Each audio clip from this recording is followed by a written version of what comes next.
काल्पी की सियासत में रश्मिपाल का बढ़ता प्रभाव और सक्रियता से मजबूत हो रही पकड़।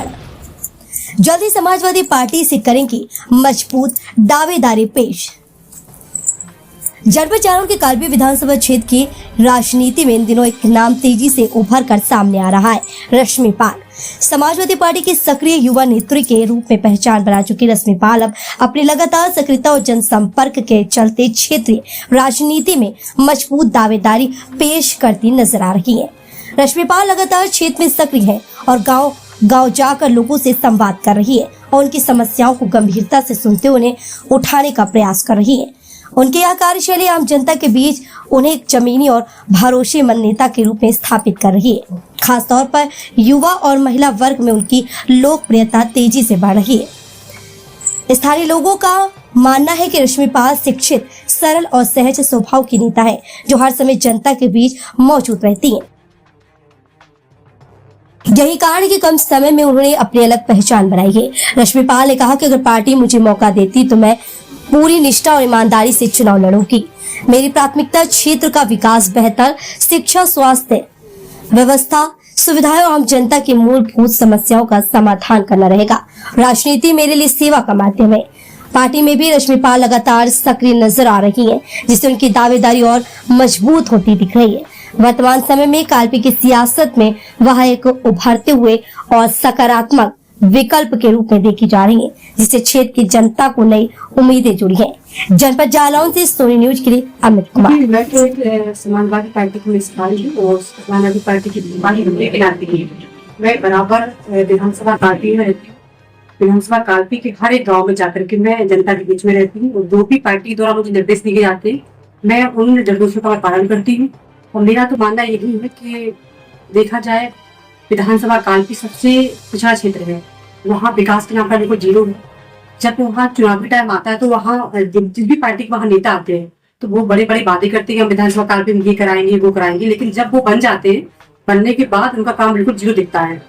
अभी किसी भी गाँव में चले जाइएगा, जैसे कि अभी देखा होगा आपने भारतीय जनता पार्टी द्वारा एक चली गई थी योजना नमामि गंगे वाली, तो एक ब्लॉक पड़ता है विधानसभा काल्पी अंदर कदौरा ब्लॉक। कदौरा ब्लॉक के अंतर्गत एक गाँव होता है जमेली। मैं उस गाँव में गई तो उस गांव में मुझे कुछ बुजुर्ग लोग मुझे मिली।